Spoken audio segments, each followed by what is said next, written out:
From Esther's experience, as shared in part 1 of Caring for a Special Needs Child, we continue with this 3-part series and seek to understand more about children with special needs and the care that they deserve with the founder of the Johari Foundation, Jemima Muthama, and her panel next.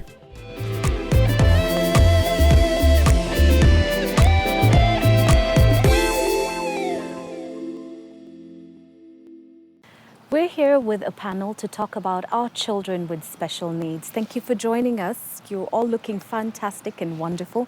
Jemima Muthama, the founder and director of Johari Foundation. And of course, we've got Dr. John Onala, a specialist for special needs, and a health and nutrition coach, Roseanne Kamau. Thank you for making the time. As we kick off this conversation, let's begin by understanding more about our children with special needs. Who do we refer to when we talk about children with special needs? Ordinarily, we talk of a person having special needs if the person to some extent deviates from the average. So if you have some extra abilities or you're struggling with a few things here and there in life, then you say you have special needs. So, but majority of people we refer to as special needs in Kenya are those who would say have some kinds of disability. So maybe disability in hearing or vision, or learning, or general behavior. We tend to leave out those ones who have extra abilities. They also have special needs. So the gifted and talented, those ones with specific talents are also special needs. Anybody who deviates from the average would refer that person to be having some kind of special needs. All right. Generally speaking, what causes special needs? Right, that's a good question. No, causes of special needs vary. When we look at causes of special needs, we want to look at what happens before conception, at conception, during pregnancy, after birth, and when the person is growing. So the lifestyle before a mother conceives also has something to do with the ability of the child before that. So the mother has to build enough body reserves to be able to carry the pregnancy to term. And so if maybe you are taking alcohol, you are doing drugs, or you have reckless lifestyle, that can be a predisposing factor in disabilities. And then during pregnancy, maternal health conditions. So if the mother is eating healthy, or the mother is malnourished, or you are stressed, social stress, or we also have drugs, we have use of medication, you fall sick and you use strong medication, or you do self-medication. That can also be a predisposing factor. And then we also have genetic factors. Some disabilities run in families. And then after or during birth, the birth weight, did the child cry at birth? If the child didn't cry, that can be a predisposing factor. Did the child have something like jaundice? So that can be an issue. The weight of the child, is the child overweight or underweight? And then we have other factors like maybe the level of oxygen during birth, we have birth accidents. And then when the child starts growing up, then we have nutritional intake. Is the child eating the right type of food? Does the child have allergies? And then how is the child brought up? Did the child have enough time to play, to sleep well, given the right medication? So the general health of the child. So if we look at the causes of disabilities, a mixture of so many factors. All right. In knowing that a woman has conceived and she's expecting a child, is it possible medically to tell whether the woman is carrying a child with special needs, or is it something that is diagnosed after birth? So most of the special needs would be diagnosed after birth, but we have quite a number of conditions that can be diagnosed before birth. So a condition like spina bifida can be seen through a scan, because you'll see maybe a swelling at the spine of the child. We have conditions like Down syndrome that can be tested before birth. We have ADHD that can currently be tested by looking at the irregularity in fetal movement. But majority of them, you'll have to wait until the child is born. But still, certain conditions can say that there's a probability of a mother carrying a child with certain conditions after going through test. But that does not always confirm that the condition is actually present. But if you know that probably you could be carrying a child with certain condition, then you can take precaution. You'll eat healthy, you'll do exercise, you'll try to avoid stress. So that will try to help. All right. In talking about our children with special needs, Jemima Muthama, it's such a pleasure and an honor to be here with you. You are the director and the founder of Johari Foundation. And Johari Foundation, its heart is with our children with special needs. Tell us why it was so important for you to come up with this foundation. For me, Sheila, I would say mine started as a spiritual connection, because for the longest time I kept asking myself, why am I here on earth? What is my purpose that I need to fulfill on earth? So I searched my soul and did a lot of praying, and in the course of that, I had a neighbor who had a child born with CP, cerebral palsy. So I saw the kind of difficulties that this mom went through bringing up the child. And by the time the baby was 19 years, he passed on. Now, children born with cerebral palsy tend to have deformities, like physical. Sometimes they do not grow from a certain level. They tend to be smaller than other children. So having looked at this boy grow up and just the challenges that came thereafter when the boy passed on, and just trying to understand what the mother went through, I sensed a feeling of relief from the mother, just from talking to her. And when I did my research, I found that it's because of what she had gone through as a mom. Having been with this boy for 19 years, people not accepting him as a child. Sometimes even at her workplace, it was hard for her to get off days to take care of the child, having problems with nannies and caregivers.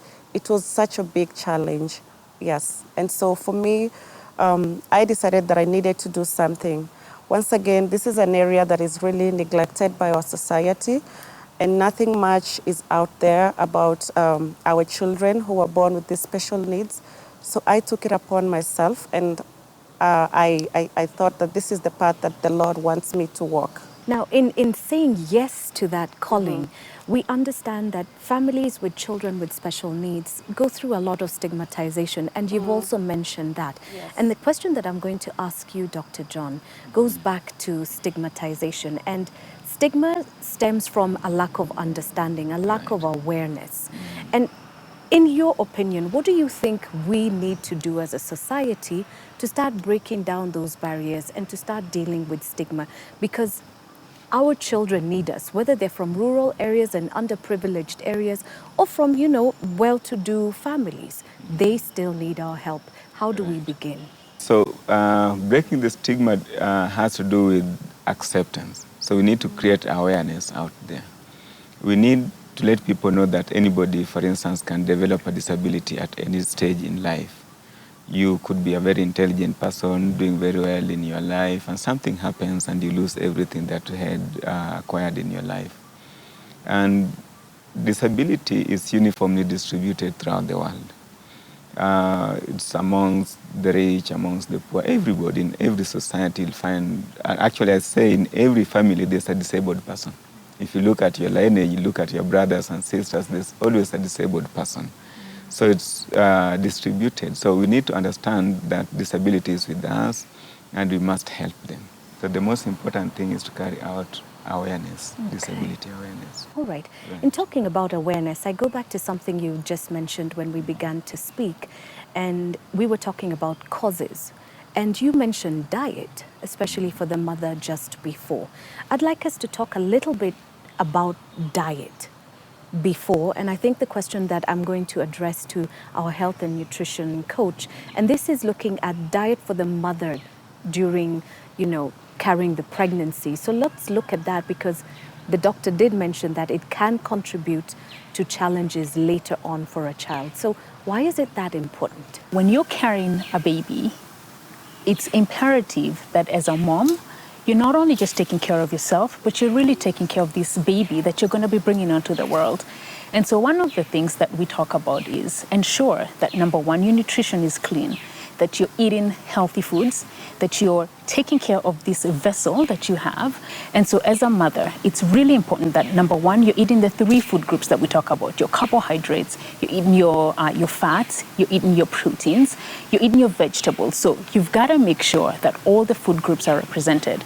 And so if you as a mother are not eating the healthy foods that we're talking about or that we encourage, chances are you could predispose your child to any form of disease, whatever that could be, whether it's obesity, whether it's diabetes, whether it's CP, anything can happen. And so it's really important for you as a mom to ensure that the diet that you're eating is clean, not just for you, but also for your baby. We're going to be talking about the diet for our children with special needs, because it's not the kind of diet that some of us will be used to or will be recommended for the children. But I go back to you, Jemima, and I know that Johari Foundation is very close to you. You've talked to us through why you felt the need to come up with a foundation. And we just want to understand a little bit more about what it is that you as a foundation are going to do. There's a cause, there's fundraising that you're involved in. Yes. Tell us about whom you're working with to provide opportunities for growth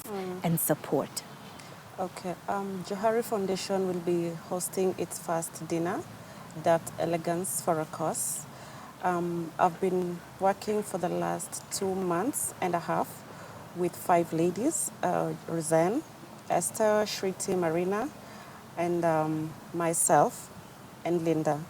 So we meet every Tuesday and try to put things together in terms of planning, in terms of looking for people to invite and sponsors, because our main objective for the dinner is to raise funds to support 2 centers, one vocational center known as Butterfly Vocational Center, that deals with children from a certain age, from the age of 14 to 20, just to equip them with necessary life skills that they can be able to support themselves once they are out of the vocational center.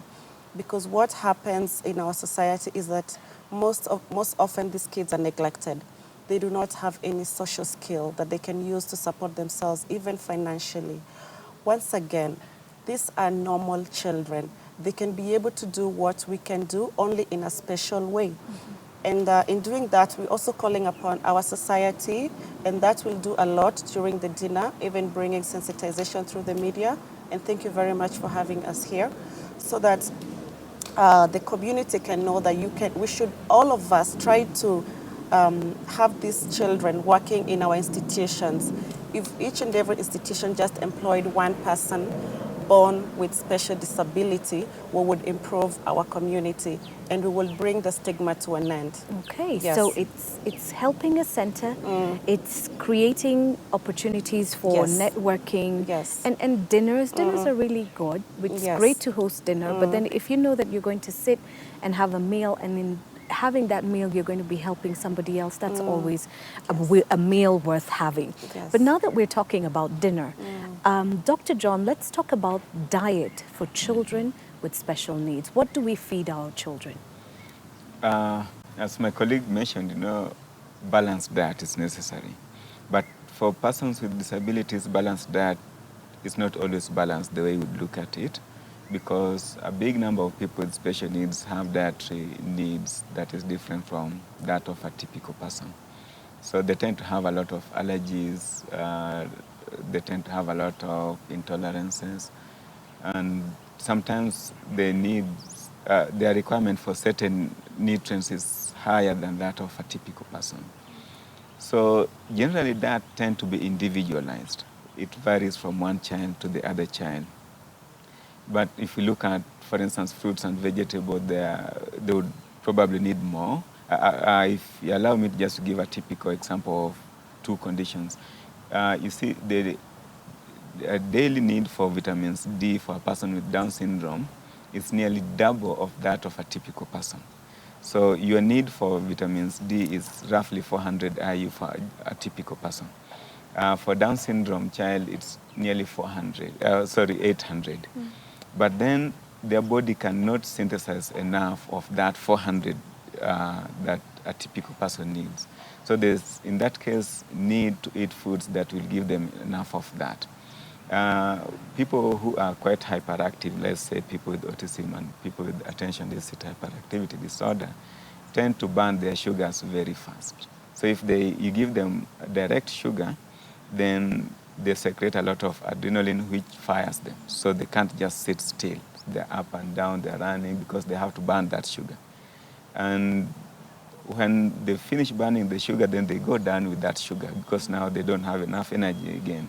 So in that case, you have to eliminate direct sugar and all refined carbohydrates from their diet.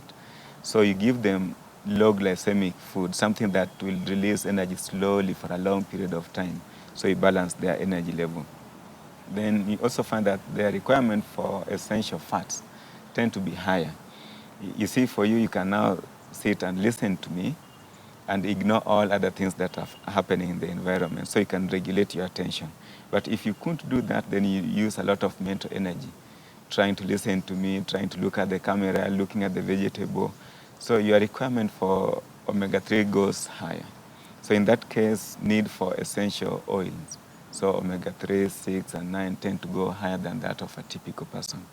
And then typically I would advise that if your child is reacting to anything, then don't give it. So if you realize that your child is reacting to dairy products or wheat products or specific types of food, then just avoid that. Okay. Yeah. All right. And also to add on to that, one of the things that special needs kids tend to have is the gluten intolerance and a casein intolerance. And a lot of that comes from the breads, the chapatis, the mandazis, the samosas, just because they tend to have a lot of gluten, the protein itself from gluten. Interestingly enough, it's actually not the protein, because they can have other foods. They can have fish, chicken, but it's the gluten protein that tends to react with their system. Science hasn't figured out why specifically it's that gluten, and also coming from casein, which is also another type of protein that tends to affect kids with special needs. So it's really important to be every parent to individualize. Notice, what is my child reacting to? Some of the first things you might need, generally, especially kids with autism, will remove will be dairy because of the casein and wheat because of the gluten. And that has actually shown to be very successful long-term for majority of parents with kids with autism. So generally, we will try to tell the parents, try to remove your dairy that comes from milk, and then try to remove your wheat, which typically comes from processed flours or oats, barley, wheat type products. This panel conversation on understanding special needs and caring for our special needs children continues in our next and final episode of this series.